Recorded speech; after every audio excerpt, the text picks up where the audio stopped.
Hello, I'm Harvey Belovski, the Senior Rabbi of the Golders Green Synagogue, and it's a great pleasure to present to you the first of a series of 3 shiurim as in the lead up to Pesach and the last during Pesach itself.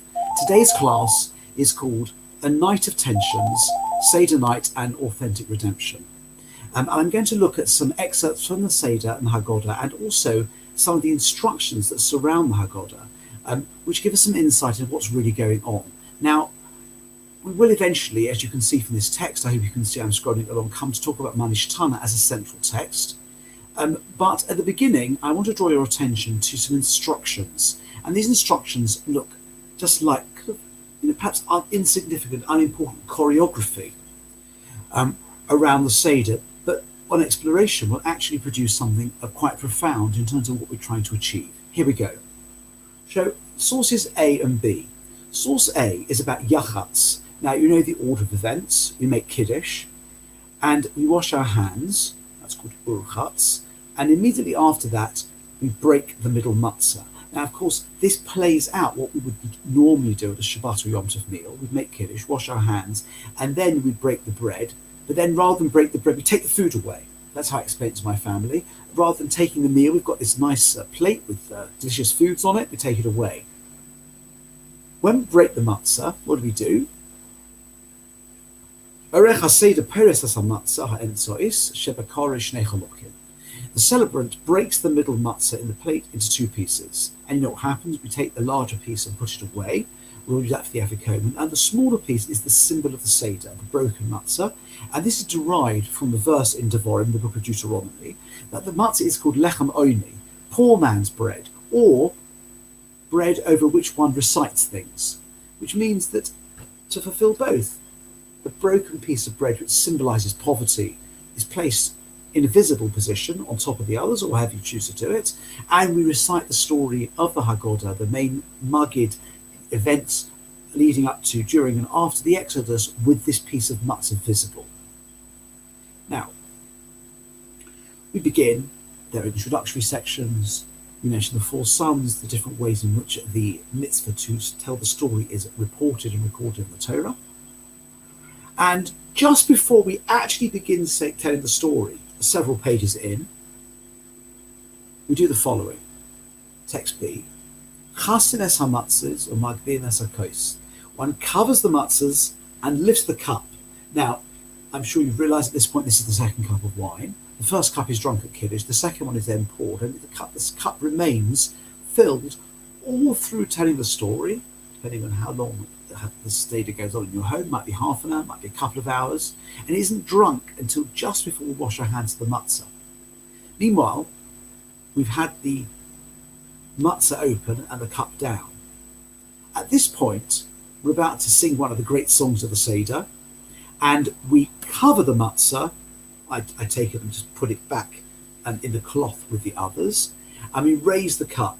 I remember attending a few times a Seder with friends many years ago, and her late father was then still around, and I remember distinctly he didn't just lift up the cup, he held it up like arm's length in a kind of moment of celebration, and it's quite poignant.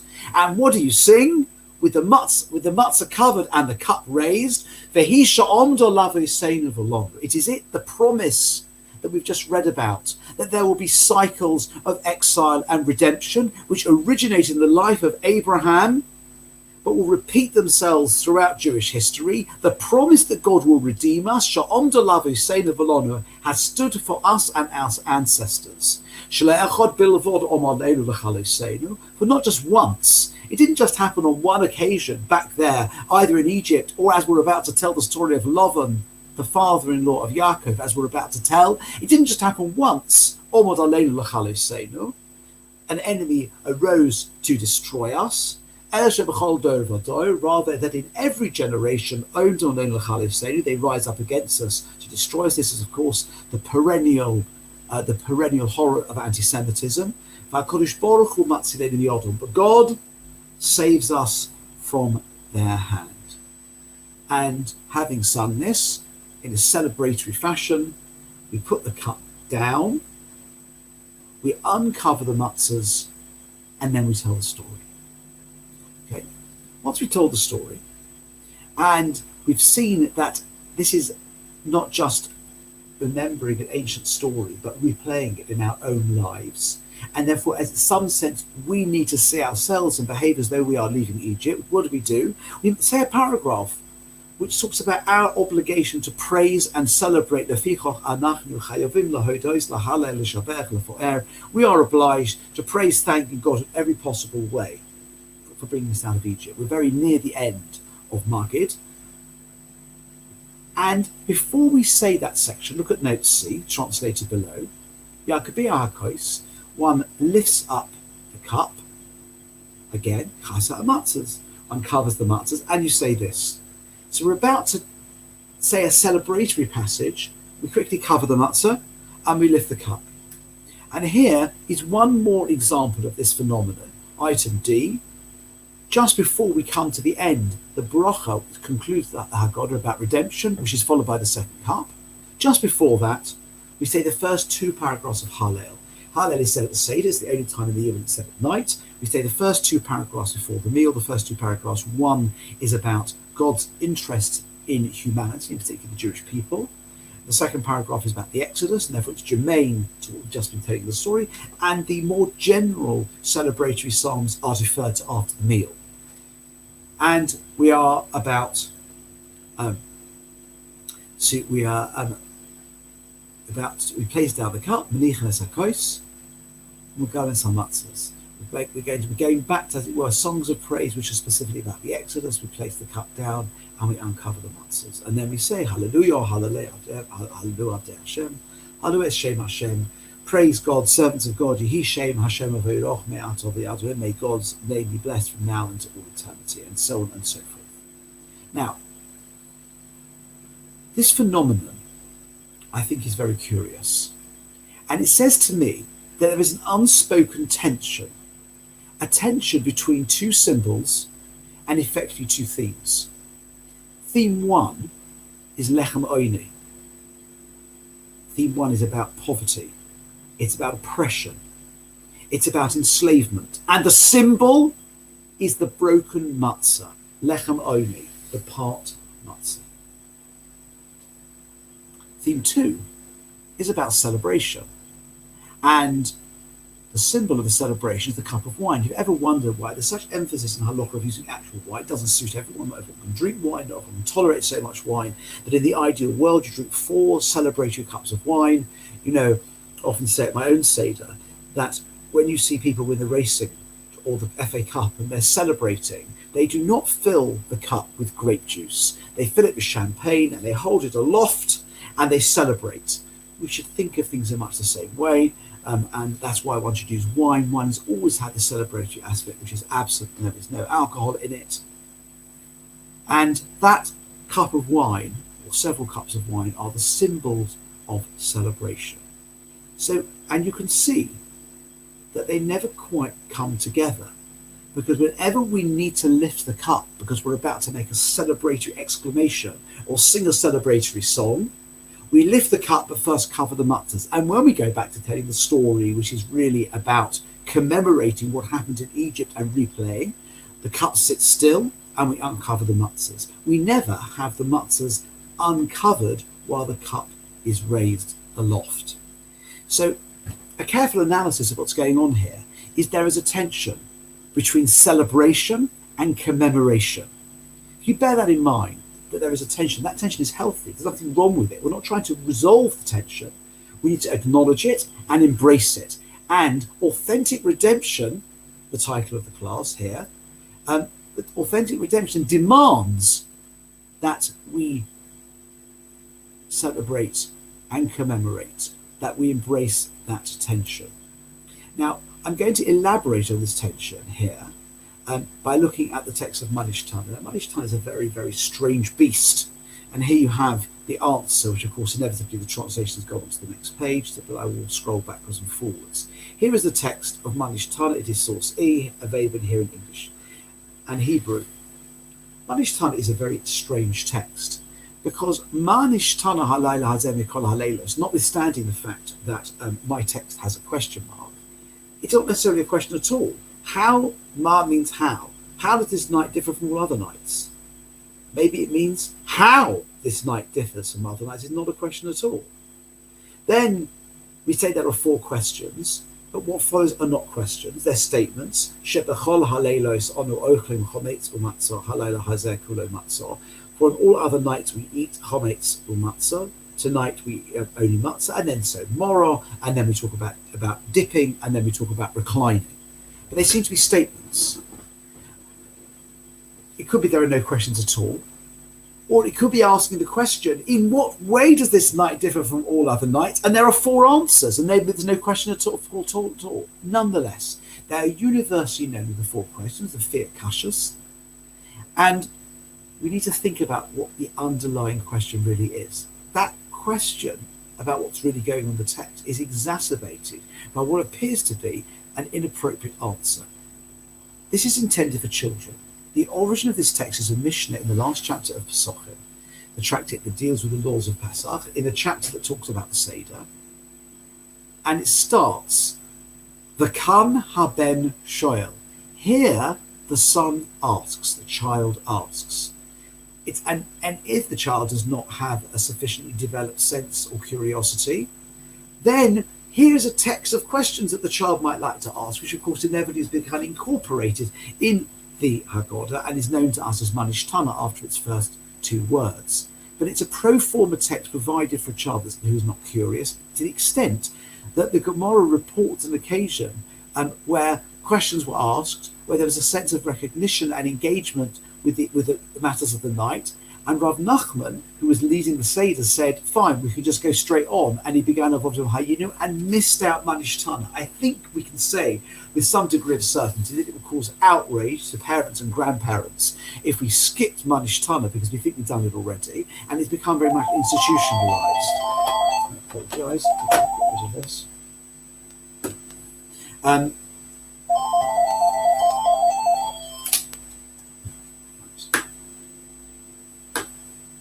And it's become institutionalized.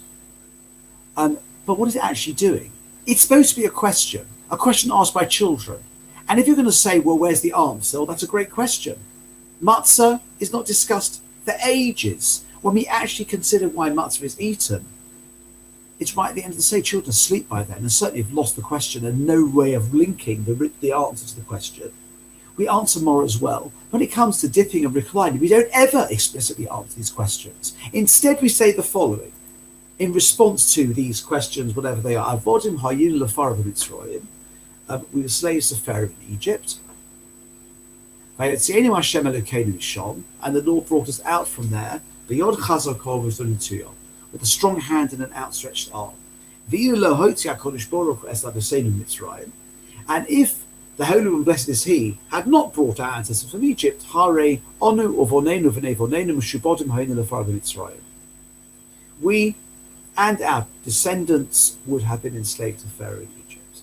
And it goes on to say that even if we're all wise and all know all knowledgeable about the Torah, it's incumbent upon us to tell the story, and the more you do it, the better. And then we have the illustration that the 5 greatest rabbis of the generation of Rabbi Akiva, who knew the story for sure, nonetheless told the story all night, even in a time of danger during the Bar Kochba persecutions in the 130s. More of that next time. Now, what's the answer? We were slaves to Pharaoh in Egypt. Do you talk about matzah, mora? Do we talk about reclining, dipping? No. And a child is supposed to understand this answer. How does this question fit the answer? How does the answer respond to the question? So this demands a complete reconsideration of what the question is. And for those who are interested on the source sheet, which you can obtain for the United Synagogue as well, I have a little source here, which I'm probably not going to read, but source M covers this question, and it's drawn from the writings of a student of the Malbim. This is in the late 19th century, one of the great European Torah commentators, who explores this question and gives the answer that I'm about to provide. Malbim says as follows: you have to understand there's only really one question, and this question is about confusion and tensions. Simchas Torah is about rejoicing. Tisha B'Av is about sadness. Purim is about rejoicing. other fast days are about sadness. Most days of the year have a single, clear theme. The child, as it were, looks at what's set out, looks at the practices that we're going to be doing, and says, I don't understand. We've got matzah, symbol of slavery. Moror, symbol of slavery.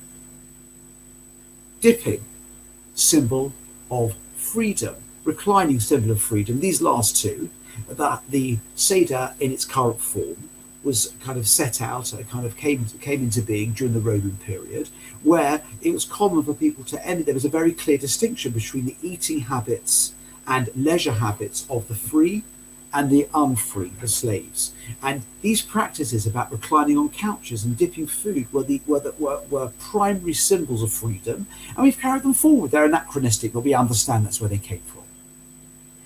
So the child is asking a single question: how does this night differ from all other nights? Meaning, on all other nights, it's clear what it's about. Is it about celebration or sadness? Is it about connection or disconnection? But tonight, I see confusion. I see two symbols which commemorate slavery, and I see two symbols that celebrate freedom. And which is it? Which is it? So according to the Malbim, there is a single question. And this question might be formulated like this, but even a relatively undeveloped or uninformed child will look at the Seder table and see that there are things that are familiar, cups and bottles of wine, things we used to celebrate, and bitter herbs and matzah, which are about commemoration. There's one question, which is, what is this night about? What is the theme? Is it celebratory or is it commemorative? And if you don't understand my question, here are 4 illustrations to demonstrate that there's a tension. There are 2 of each. What's the answer to the question? Avodim hayinu lefarav b'Mitzrayim. We were slaves to Pharaoh in Egypt. Vayetzienu Hashem Elokeinu misham biyod chazoko over Mitzrayim. And we were slaves to Pharaoh in Egypt, and the Lord our God brought us out from there with a strong hand and an outstretched arm. That is the answer. What is the answer? Well, we began the night as slaves, and God brought us out, and we became free. So what is the Seder about? It's about a transition, so it has complex symbolism. There is a complexity in the Seder. There is a tension between the celebratory and commemorative aspects. Each has its symbol. One the matzah, the other the wine. They don't quite come together. And when we're doing the commemorative part of the Seder, rather than the celebratory bit, which really starts with, at the meal and thereafter, when we illustrate, if you like, pepper the commemorative part with celebratory interjections, so you cover the matzah, because we're now doing celebration, we're not yet at the point that the two can come together. So there's one, Manish Time is a single question. Is this night about celebration or commemoration? Here are the illustrations. Answer, it's about both, because it's a night of transition from one to the other, and it's appropriate that there should be visible symbols and practices that cover both. There are other tensions. Before I look at those, just have a quick look at these sources here, which is that in halachic sources, this business about covering and lifting cups, and just in case you're interested, here is the Shulchan Aruch, the Code of Jewish Law, in the laws of Pesach, and it says, when you reach lefichach, that's the section we say, and therefore, because it's like I've come out of Egypt each year, I must celebrate. Every participant should lift his or her cup until you finish the blessing of redemption. And the Mishnah Brura, the great commentary from the late 19th century, explains the background.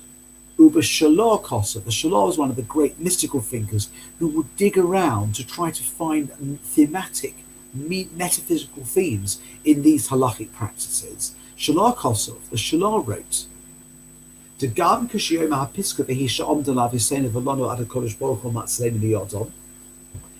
when you said, sorry, the translation is just here, that even when one says, also when one says the segment, and it has stood for our ancestors and for us till when it says God saved us from our hand, or what that song we call Shikisha Omdah,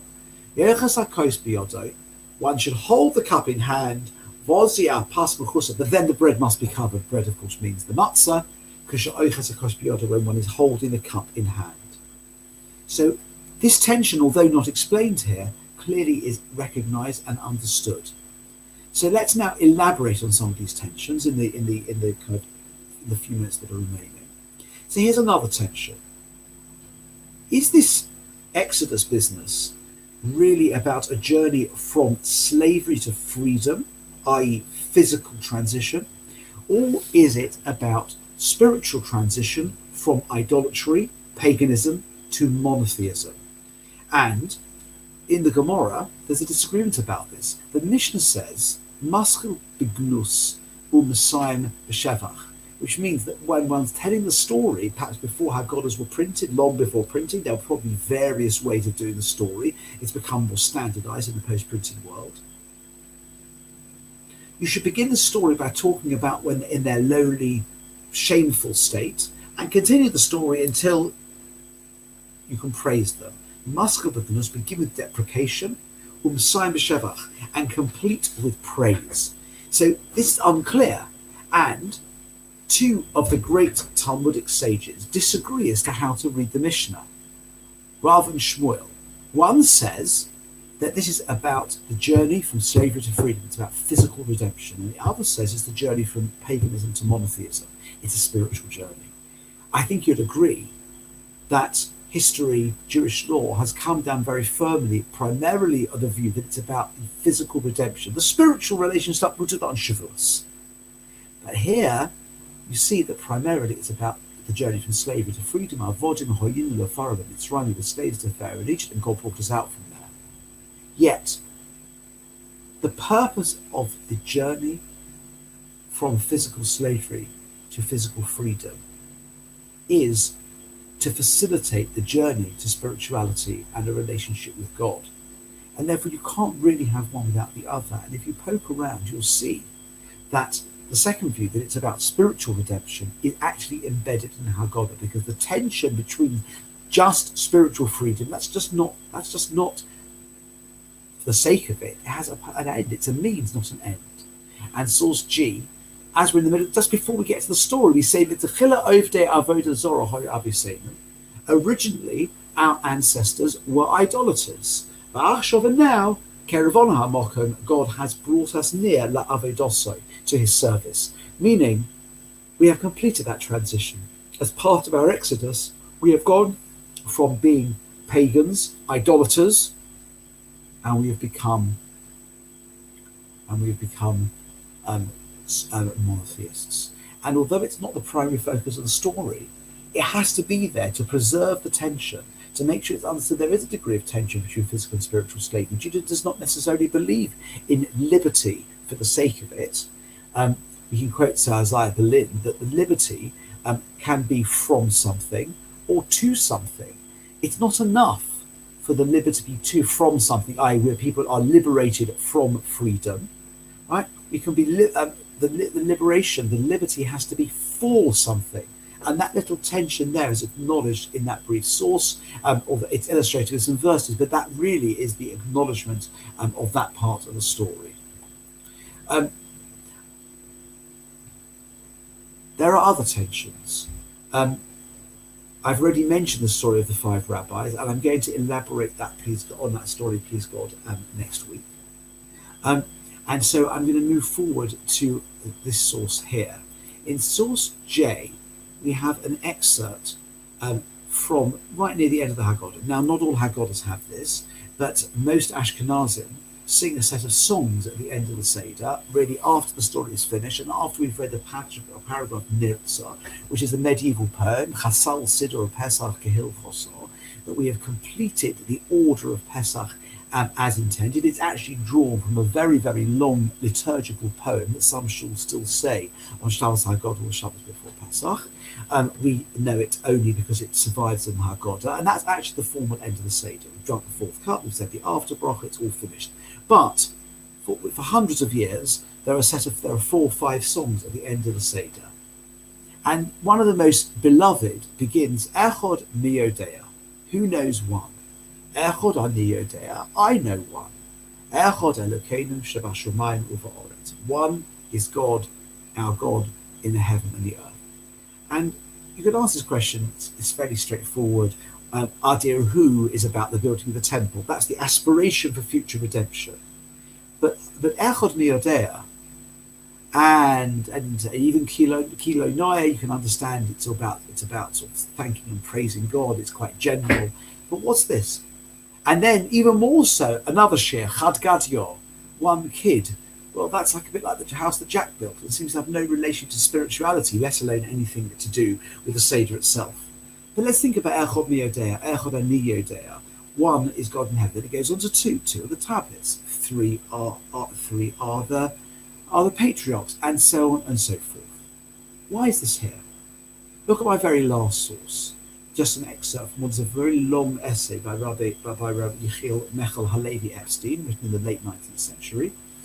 And I'm sorry it's in this text, but I will translate it.